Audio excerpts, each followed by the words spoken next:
அனைவருக்கும் வணக்கம். ஜவஹர்லால் நேரு வாழ்க்கை வரலாறு. பெயர் ஜவஹர்லால் நேரு. பிறப்பு நவம்பர் 14, 1889. இறப்பு மே 27, 1964. பெற்றோர் மோதிலால் நேரு, சுவரூப ராணி அம்மையார். புத்தகங்கள்: விடுதலையை நோக்கி, டுவார்ட் ஃப்ரீடம், கண்டுணர்ந்த இந்தியா, டிஸ்கவரி ஆஃப் இந்தியா, உலக வரலாற்று துளிகள், கிளிம்ப்சஸ் ஆஃப் வேர்ல்ட் ஹிஸ்டரி. வகித்த பதவி: இந்தியாவின் முதல் பிரதமர். விருதுகள்: பாரத ரத்னா. ஜவஹர்லால் நேரு அவர்கள் 1889 ஆண்டு நவம்பர் 14 உத்தர பிரதேச மாநிலத்தில் உள்ள அலகாபாத்தில் பிறந்தார். இவருடைய தந்தை செல்வந்தரும் வழக்கறிஞருமான மோதிலால் நேரு ஆவார். இவருடைய தாயார் சுவரூப ராணி அம்மையார் ஆவார். இத்தம்பதியினருக்கு நேரு மூன்றாவது குழந்தையாக பிறந்தார். ஆரம்ப காலத்தில் நடுத்தர குடும்பத்தை சேர்ந்த ஜவஹர்லால் நேருவின் தந்தை மோதிலால் நேரு வழக்கறிஞர் ஆதலால் அப்போது இருந்த ராஜாக்கள், ஜமீன்தார்கள், பெரும் பணக்காரர்களின் வழக்குகளுக்கு இவர் வாதாடியதால் பின்னாளில் பெரும் செல்வந்தராக வளர்ந்து நின்றார். எனவே மோதிலால் தனது இருப்பிடத்தை பணக்காரர்கள் வசிக்கும் பகுதிக்கு மாற்றிக்கொண்டார். ஜவஹர்லால் நேரு பிறக்கும்போது மாளிகை போன்ற வீட்டில் செல்வ செழிப்புகளுடன் பெரிய அந்தஸ்துடன் இருந்துள்ளது. ஜவஹர்லால் நேருவுடன் பிறந்தவர்கள் 2 சகோதரிகள். ஒருவர் விஜயலட்சுமி பண்டிட், மற்றொருவர் கிருஷ்ணா நேரு ஹூதி சிங் ஆவார். இவர்கள் மூவரும் சிறுவயதிலிருந்தே ஆங்கில நாகரிகத்துடன் வளர்க்கப்பட்டவர்கள். பெயர் அர்த்தம்: உருதுவில் ஜவஹர் அடிக்கோடு இ லால் என்றால் சிகப்பு நகை என்று பொருள். இச்சொல்லிலிருந்து ஜவஹர்லால் என்ற பெயர் உருவானது. ஆரம்ப வாழ்க்கை மற்றும் கல்வி. ஜவஹர்லால் நேருவிற்கு இந்தி மொழி, சமஸ்கிருதம் மற்றும் இந்திய கலைகள் கற்றுக் கொடுக்கப்பட்டன. மோதிலால் நேரு இந்திய குடிமக்கள் சேவைக்கு தன் மகன் தகுதி பெற வேண்டும் என்று விரும்பினார். அதற்காக ஜவஹர்லால் நேருவை இங்கிலாந்தில் உள்ள ஹாரோவிற்கு அனுப்பினார். அங்கு அவருக்கு பள்ளி பாடத்திட்டம் கடுமையாக இருப்பதாகவும் தங்குமிடம் வீட்டிலிருந்து வெகு தொலைவு இருப்பதாகவும் உணர்ந்தார். இருப்பினும் ஜவஹர்லால் நேரு பள்ளிப்படிப்பை முடித்ததும் கேம்பிரிட்ஜ் பல்கலைக்கழக நுழைவுத் தேர்வுகளை 1907 எழுதி ட்ரினிட்டி கல்லூரிக்கு சென்று இயற்கை அறிவியல் படித்தார். ஹாரோ கல்லூரி, கேம்பிரிட்ஜ் ஆகியவற்றில் படிக்கும்போது அவரின் கலகலப்பான குணத்திற்காக நேருவை ஜோ நேரு என்று அழைப்பார்கள் ஐரோப்பிய நண்பர்கள். நேரு ட்ரினிட்டி கல்லூரியில் இயற்கை அறிவியல் மாணவராக இயற்பியல், வேதியியல், கணிதம் ஆகியவற்றை படிக்க வேண்டியிருந்தது. கணிதம் அவருக்கு உகந்த பாடமில்லை என்பதால் ட்ரினிட்டி கல்லூரியில் தாவரவியலை தன்னுடைய விருப்ப பாடமாக தேர்வு செய்து படித்தார். 1910 ஆண்டு இயற்கை அறிவியலில் ஹானர்ஸ் பட்டம் பெற்றார். கேம்பிரிட்ஜ் மற்றும் ட்ரினிட்டி கல்லூரியில் படிப்பை முடித்த அவர் இன்னர் டெம்பிளில் சட்டம் பயில பதிவு செய்து கொண்டார். அதன்பின் சட்டப்படிப்பை வெற்றிகரமாக முடித்த நேரு தனது சட்ட பணியை தொடங்க 1912 இல் இந்தியா திரும்பினார். நேருவின் திருமண வாழ்க்கை. நேரு அவர்கள் 1916 ஆண்டு பிப்ரவரி 7 கமலா கவுல் என்ற பிராமண பெண்ணை திருமணம் செய்து கொண்டார். திருமணத்திற்கு பிறகு கமலா நேருவும் சுதந்திர இயக்கத்தில் தன்னை ஈடுபடுத்திக் கொண்டார். திருமணமான அடுத்த ஆண்டில் இந்திரா பிரியதர்ஷினி என்ற மகள் பிறந்தாள். இந்நாளில் ஃபெரோஸ் காந்தியை திருமணம் செய்து கொண்ட அவர் இந்திரா காந்தி என்றழைக்கப்பட்டார். 20 ஆண்டுகாலம் நேருவுடன் வாழ்ந்த கமலா நேரு 1936 இல் புற்றுநோயால் இறந்தார். கமலா நேருவின் இறப்பிற்கு பிறகு கடைசி வரை தனியாகவே வாழ்ந்தார் நேரு. அரசியல் வாழ்க்கை. மாணவராக இருந்த காலத்திலிருந்தே அயல்நாட்டின் பிடியில் இருந்து பாதிக்கப்பட்டு விடுதலைக்காக போராடுகின்ற தேசங்களின் மீது அவர் ஆர்வம் காட்டி வந்தார். இந்தியாவின் விடுதலை போராட்டத்தில் அவர் ஈர்க்கப்பட்டு அதில் இணைந்து போராடினார். வழக்கறிஞர் தேர்வில் வெற்றி பெற்று பணியாற்றிக் கொண்டு இருக்கின்றபோதே நேருவிற்கு இந்திய அரசியலின் மீது ஆர்வம் ஏற்பட்டது. அதன்பின் காங்கிரஸ் இயக்கத்தில் காந்தியின் தலைமையின் கீழ் செயல்பட்டார். 1913ஆம் ஆண்டு காந்தியடிகளின் பொது உரிமை போராட்டத்திற்கு சிவில் ரைட்ஸ் காம்பெயின் நிதி வசூலித்து கொடுத்தார். சுதந்திர போராட்டத்தில் ஜவஹர்லால் நேரு 1916 இல் மகாத்மா காந்தியை முதன்முதலில் சந்தித்தார். முதல் சந்திப்பின் போதே அவர் மகாத்மா காந்தியால் வெகுவாக ஈர்க்கப்பட்டார். இது காந்தி நேரு இருவருக்குமான இணைப்பிரியா தோழமையின் தொடக்கமாக அமைந்தது. 1917ஆம் ஆண்டு அன்னி பெசன்ட் அம்மையார் துவங்கிய தன்னாட்சி இயக்கத்தின் செயலாளர் ஆனார். தி இண்டிபெண்டன்ட் இதழை தன்னுடைய தந்தை மோதிலால் நேருவுடன் இணைந்து 1919 இல் ஆரம்பித்தார். நேஷனல் ஹெரால்டு என்ற பத்திரிகையை 1938ஆம் ஆண்டு நேரு துவங்கி நடத்தினார். 1919 இல் நடந்த ஜாலியன் வாலாபாக் படுகொலை சம்பவம் நேருவை சுதந்திர போராட்டத்தில் ஈடுபட வழிவகுத்தது எனலாம். இந்தியாவின் அம்ரிட்சர் நகரில் ஜாலியன் வாலாபாக் என்ற இடத்தில் ஆயுதம் ஏதுமின்றி கூட்டத்தில் பேச்சை கேட்டுக்கொண்டிருந்த ஆண்கள், பெண்கள், குழந்தைகள் என பாராமல் ஆங்கில அரசு ரெஜினால்ட் டையர் என்ற இராணுவ அதிகாரியின் தலைமையில் அப்பாவி மக்களை கொன்று குவித்தது. அப்பாவி மக்களின் மீது நடத்தப்பட்ட இந்த தாக்குதல் வெள்ளையர் ஆட்சியின் மீது நேருவுக்கு வெறுப்புணர்வை அதிகரித்தது மட்டுமல்லாமல் காங்கிரஸ் கட்சியில் அவரை ஈடுபடுத்திக் கொள்ளவும் காரணமாக அமைந்தது. காந்தியின் கொள்கைகளின் மீது அதிக ஈடுபாடு கொண்ட நேருவும் அவருடைய குடும்பமும் விலையுயர்ந்த மேற்கு ஆடைகள் உடுத்துவதை தவிர்த்து கதர் ஆடையை உடுத்தினர். தந்தையை விடுதலை போரில் ஈடுபடுத்திய பெருமை நேருவை சேரும். மோதிலால் நேரு இந்திய விடுதலை போரில் ஈடுபட காரணம் அவர் மகன் மீதான அன்பே. நேருவின் மீதான அன்பே தேச போராட்டத்தில் அவரை ஈடுபடுத்தியிருக்கிறது என்றார் காந்தியடிகள். காந்தியின் நம்பிக்கைக்குரியவர்களில் ஒருவராக மாறிய நேரு 1920 இல் காந்தியின் ஒத்துழையாமை இயக்கத்தில் பங்கெடுத்ததற்காக 1921 இல் முதலாக கைது செய்யப்பட்டு சிறையில் அடைக்கப்பட்டார். சில மாதங்கள் கழித்து விடுதலை செய்யப்பட்ட அவர் 1924 இல் அலகாபாத் நகராட்சி தலைவராக தேர்ந்தெடுக்கப்பட்டார். 2 ஆண்டுகள் தலைமை நிர்வாகியாக சிறப்பாக பணியாற்றிய அவர் 1926 இல் தனது பணியை ராஜினாமா செய்தார். பின்னர் 1926 முதல் 1928 வரை அகில இந்திய காங்கிரஸ் கமிட்டியின் பொதுச் செயலாளராக பணியாற்றினார். நேருவின் தந்தையார் மற்றும் சி. ஆர். தாஸ் தொடங்கிய சுயராஜ்ய கட்சி இல் நேரு சேராமல் காந்தியுடனே பணியாற்றினார். நேரு சுபாஷ் சந்திரபோஸ் அவர்களுடன் இணைந்து பிற விடுதலை பெற்ற நாடுகளுடன் நல்லுறவை பேண விரும்பினார். சுதந்திர போராட்டத்தில் நேருவின் பங்கு.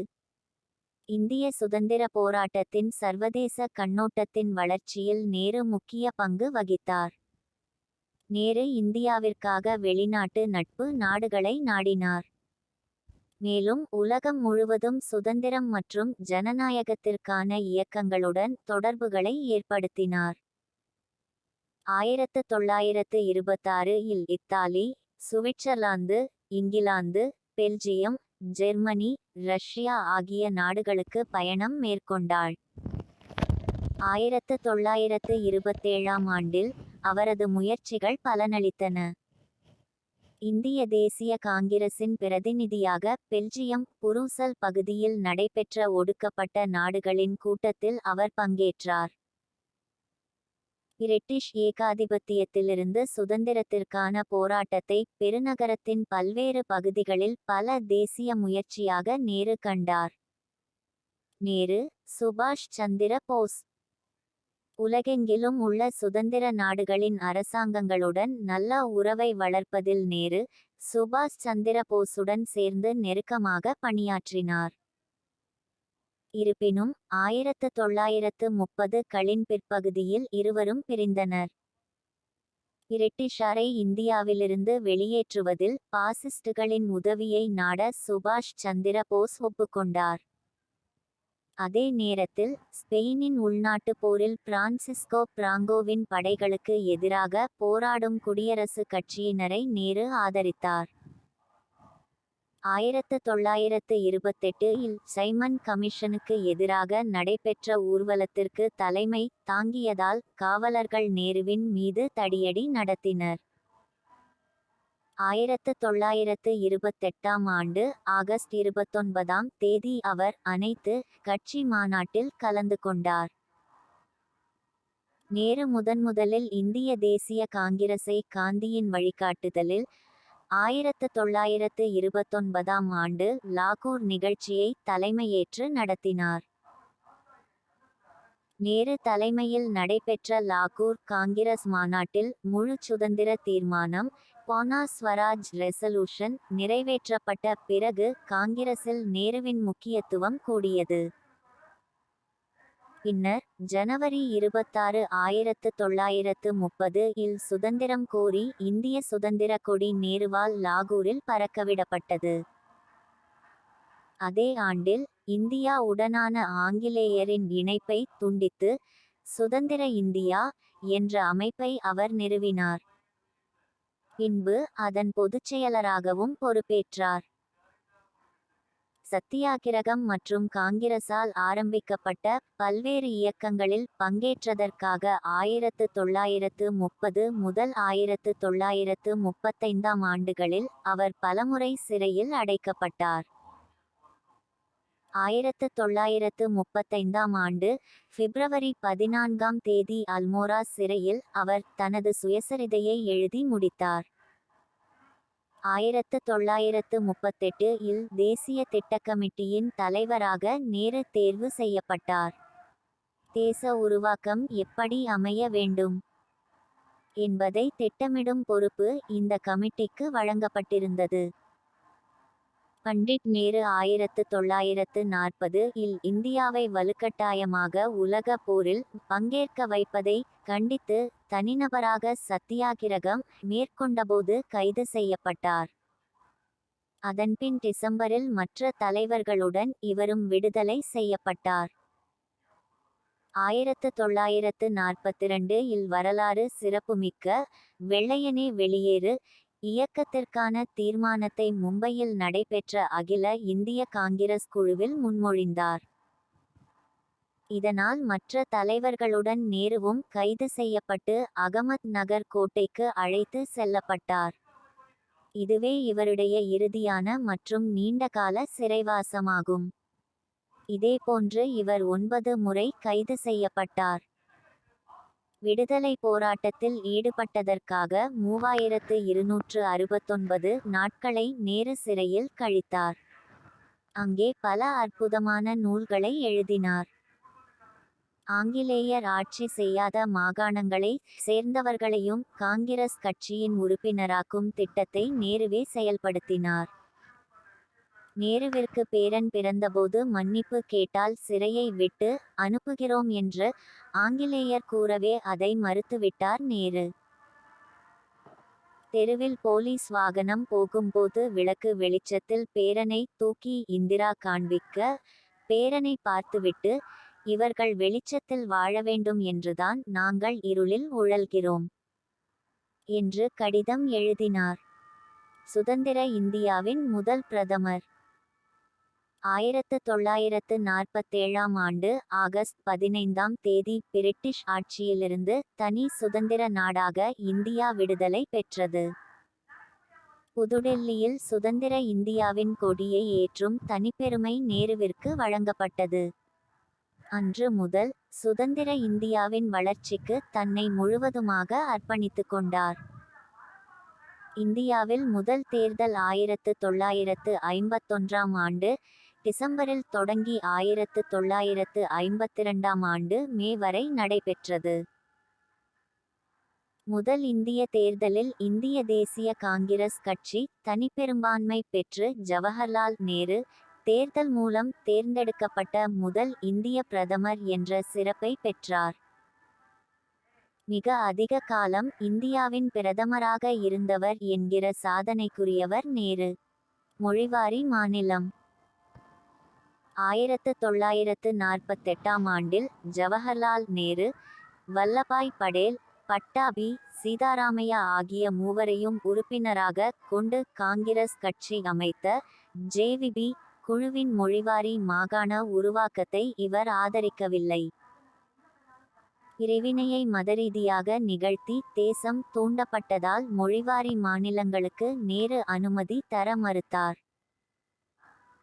சென்னை மாகாணத்திலிருந்து தெலுங்கு பேசும் மக்களுக்கான தனி மாகாணமான ஆந்திரா உருவாக்கப்பட வேண்டுமென்று வலியுறுத்தி உண்ணாவிரதமிருந்து பொட்டி ஸ்ரீராமுலு 1952ஆம் ஆண்டு டிசம்பர் மாதம் உயிர் நீத்தார். பொட்டி ஸ்ரீராமுலுவின் மறைவுக்கு 3 தினங்களுக்கு பின் ஆந்திர மாநிலம் அமைக்கப்படுமென்று இந்திய பிரதமர் நேரு அறிவித்தார். இந்தியை தேசிய மொழியாக்க முயற்சிகள் நிகழ்ந்த பொழுது இந்தி பேசாத மாநிலங்களின் அச்சத்தை கருத்தில் கொண்டு நீங்கள் விரும்பும் வரை ஆங்கிலத்தையே பயன்படுத்தலாம் என்று உறுதிமொழி தந்தார் நேரு. அவரது ஆட்சியில் இந்தியாவின் வளர்ச்சிக்கு பல திட்டங்களை தீட்டி நாட்டை முன்னேற்ற பாதையில் கொண்டு சென்றார் என்றால் அது மிகையாகாது. 1955ஆம் ஆண்டில் நேருவுக்கு இந்தியாவின் மிக உயரிய விருதான பாரத ரத்னா விருது வழங்கப்பட்டது. நேருவால் கொண்டுவரப்பட்ட திட்டங்கள்: 5 ஆண்டு திட்டங்கள். வெளியுறவு கொள்கையில் பஞ்சசீல கொள்கை, அணிசேரா கொள்கை, அறிவியல் தொழில்நுட்ப வளர்ச்சிக்கு இடப்பட்ட அடித்தளம், பாகிஸ்தான் சீன போர் நெருக்கடிகள், மாநிலங்களின் ஒற்றுமை மற்றும் நலன் கருதி கொண்டுவரப்பட்ட மாநில மறுசீரமைப்பு மற்றும் அலுவல் மொழி ஆணையம், அரசாங்கத்தின் தொழிற்சாலைகளின் முதலீடு மற்றும் விவசாயத்தை வரையறுத்தது, தொழிற்சாலைகளை அதிகப்படுத்துதல், வருமான வரிகள் மூலம் கலப்பு பொருளாதாரத்தை உருவாக்குதல், சுரங்கம், மின்சாரம் மற்றும் கனரக இயந்திரங்கள் தொழிற்சாலைகளை அரசாங்கமே நடத்த திட்டம், நில மற்றும் பங்கீட்டை முதன்மைப்படுத்துதல், விவசாய கிணறுகள், அணைகள் கட்டுதல், விவசாய உற்பத்தியை பெருக்க உரங்கள் உபயோகிக்கும் முறையை செயல்படுத்தியது, அணு ஆற்றலில் இந்தியா சிறந்து விளங்கும் திட்டங்கள் ஆகியவை குறிப்பிடத்தக்க வரலாற்று நிகழ்வுகளாகும். கல்வி திட்டங்கள். நேரு இந்தியாவின் எதிர்கால முன்னேற்றம் குழந்தைகள் மற்றும் இளைஞர்களின் கல்வியை மேம்படுத்துவதில் தான் இருக்கிறது என்பதை நன்கு உணர்ந்தார். அனைத்திந்திய மருத்துவ அறிவியல் கழகம், இந்திய தொழில்நுட்ப கழகங்கள், இந்திய மேலாண்மை கழகங்கள், தேசிய தொழில்நுட்ப கழகங்கள் போன்ற அரசாங்க உயர்கல்வி நிறுவனங்களை ஏற்படுத்தி கவனித்து வந்தார். இலவச கட்டாய கல்வி திட்டத்தை செயல்படுத்தி ஆயிரக்கணக்கான பள்ளிகளை கட்டினார். சிறந்த கிராமப்புற திட்டங்களை ஏற்படுத்தி பள்ளிகளில் இலவச சத்துணவு திட்டத்தையும் அமல்படுத்தினார். தாழ்த்தப்பட்டோர் மற்றும் பிற்படுத்தப்பட்டோருக்கு அரசு பணிகள் மற்றும் கல்வி நிறுவனங்களில் இடஒதுக்கீட்டினை ஏற்படுத்தினார். நேருவின் வெளியுறவு கொள்கைகள். நேரு அவர்கள் பல பிரச்சனைகளை திறம்பட சமாளித்து தீர்த்ததால் உலக பார்வையில் சமாதானப்படுத்துவதில் மன்னர் என்றும் ஐக்கிய நாடுகளின் வலுவான ஆதரவாளராகவும் போற்றப்பட்டார். நேரு இந்திய வெளியுறவு கொள்கையின் சிற்பி என போற்றப்படுகிறார். இந்திய மற்றும் சீன உறவை பேணுவதற்காகவும் அண்டை நாடுகளோடு நட்புறவை நிலை நிறுத்துவதற்காகவும் பஞ்சசீல கொள்கையை வெளியிட்டார். பஞ்சசீல கொள்கை. நாடுகள் ஒன்றுக்கொன்று பிரதேச ஒருமைப்பாட்டையும் இறையாண்மையையும் மதித்தல். ஆக்கிரமிப்பை தவிர்த்தல். பிற நாட்டின் உள்விவகாரங்களில் தலையிடாமல் இருத்தல். சமத்துவம். பரஸ்பர உதவி மற்றும் சமாதான சகவாழ்வு ஆகியவையே பஞ்சசீல கொள்கைகளாகும். அணிசேரா இயக்கம். அமெரிக்கா மற்றும் ரஷ்யா இடையே இரண்டாம் உலகப் போருக்கு பின் பனிப்போர் நிலவிய நிலையில் நேரு இரு நாடுகளோடும் சேராமல் மூன்றாம் உலக நாடுகள் தனி அமைப்பாக செயல்படுவதற்காக அணிசேரா இயக்கத்தை நான் அலைன்மெண்ட் மூவ்மெண்ட் தொடங்கினார். முன்னாள் பிரிட்டிஷ் குடியேற்ற நாடுகளை கொண்ட காமன்வெல்த் அமைப்பில் இந்தியா தொடர்வதற்கு நேரு வழிவகை செய்தார். நேரு பல்வேறு தேசிய மற்றும் சர்வதேச அமைப்புகளால் 11 முறை நோபல் அமைதி பரிசுக்கு பரிந்துரைக்கப்பட்டார். விண்வெளி மற்றும் அணுசக்தி துறையில் முன்னேற்றத்திற்கான விதைகள் அவர் காலத்திலே போடப்பட்டன. அயல்நாட்டில் இருந்த இந்திய விஞ்ஞானிகள் பலர் நேருவின் வேண்டுகோளால் இந்தியாவில் சேவை செய்ய வந்து சேர்ந்தார்கள். நேருவின் மறைவு. நேருவின் ஆட்சி காலத்தில் இந்தியாவின் முதலாவது தேசிய ஆய்வுக்கூடமாகிய தேசிய இயற்பியல் ஆய்வுக்கூடமும் அதைத் தொடர்ந்து மேலும் 17 தேசிய ஆய்வுக்கூடங்களும் ஏற்படுத்தப்பட்டன. 1948ஆம் ஆண்டு ஹோமி ஜஹாங்கீர் பாபா தலைமையில் இந்திய அணுசக்தி ஆணையம் நிறுவப்பட்டது. சீனா உடனான போரில் இந்தியா தோல்வி அடைந்ததை அடுத்து பாராளுமன்றத்தில் எதிர்க்கட்சிகள் நேருவின் மீது முதன்முதலாக நம்பிக்கை இல்லாத தீர்மானம் கொண்டு வந்தன. ஆனால் தீர்மானம் தோல்வி அடைந்தது. சீனாவை பற்றி அவரின் உலக வரலாற்று துளிகள் கிளிம்ப்சஸ் ஆஃப் வேர்ல்ட் ஹிஸ்டரி நூலில் 100க்கும் மேற்பட்ட குறிப்புகள் காணப்படுகின்றன.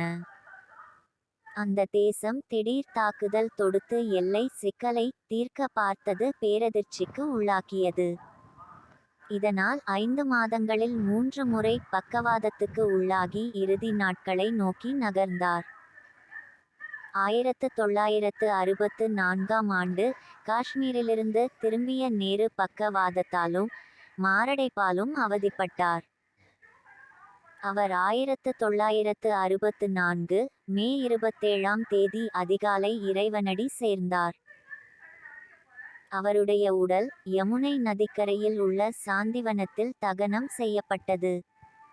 இவரின் மறைவிற்கு ஆயிரக்கணக்கான மக்கள் மௌன அஞ்சலி செலுத்தினர். நேருவின் இறுதி ஆசை: நான் இறந்த பிறகு எனது உடலை எரியூட்ட வேண்டும். எந்தவிதமான மதச்சடங்குகளும் செய்யக்கூடாது. அவற்றில் எனக்கு நம்பிக்கையும் உடன்பாடும் இல்லை. கொஞ்சம் சாம்பலை எடுத்து கங்கையில் கரையுங்கள். கங்கையில் கரைக்கச் சொல்வது மத நம்பிக்கையினால் அல்ல. கங்கை நான் நேசித்த ஜீவநதி. அதனோடு சங்கமிக்க விரும்புகிறேன். மிச்சமிருக்கிற சாம்பலை இந்தியாவின் வயல்கள் எங்கும் தூவுங்கள். உழவர்கள் உழுது தானியங்களை விளைவிக்கும் அந்த மண்ணோடு மண்ணாக இந்திய திருநாட்டின் காற்றோடு காற்றாக கலந்து கிடக்க விரும்புகிறேன் என்றார். ஒரு சுதந்திரமான சமத்துவமான ஜனநாயக நாட்டை உருவாக்க வேண்டும் என்ற நேருவின் கனவுதான் இந்தியாவிற்கு வலுவான அடித்தளத்தை அமைத்து கொடுத்தது என்றால் அது மிகையாகாது. நேருவின் படைப்புகள்: விடுதலையை நோக்கி, டுவார்ட் ஃப்ரீடம், கண்டுணர்ந்த இந்தியா, டிஸ்கவரி ஆஃப் இந்தியா, உலக வரலாற்று துளிகள், கிளிம்ப்சஸ் ஆஃப் வேர்ல்ட் ஹிஸ்டரி, நேருவின் பெயரை பறைசாற்றும் நினைவு சின்னங்கள். இந்தியா முழுவதும் கல்வி நிலையங்கள், விளையாட்டு அரங்கங்கள், தெருக்கள், சாலைகள் மற்றும் பல பொது நிறுவனங்களுக்கு நேருவின் பெயர் சூட்டப்பட்டு அவருடைய நினைவை பறைசாற்றுகின்றன. 1989ஆம் ஆண்டு சோவியத் ஒன்றியத்தால் நேருவின் தபால் தலை வெளியிடப்பட்டது. மும்பையில் உள்ள ஒரு துறைமுகத்திற்கு நேரு துறைமுகம் என பெயர் சூட்டப்பட்டுள்ளது. நேரு பிரதமராக இருந்தபோது அவர் வசித்து வந்த தீன் மூர்த்தி பவன் தற்போது அவர் நினைவாக அருங்காட்சியகமாக மாற்றப்பட்டு இந்திய அரசால் பராமரிக்கப்பட்டு வருகிறது. லண்டனில் உள்ள ஆல்ட்விச்சில் நேருவிற்கு சிலை எழுப்பப்பட்டுள்ளது. நேரு அவர்கள் வாழ்நாள் முழுவதும் குழந்தைகள் மற்றும் இளைஞர்கள் நலன், கல்வி மற்றும் அக்கறையுடன் பாடுபட்டதை நினைவூட்டும் வகையில் அவரின் பிறந்தநாளான நவம்பர் 14ஆம் தேதியை இந்தியா முழுவதும் குழந்தைகள் தினமாக கொண்டாடுகிறோம். நன்றி, வணக்கம். மீண்டும் தொடரும்.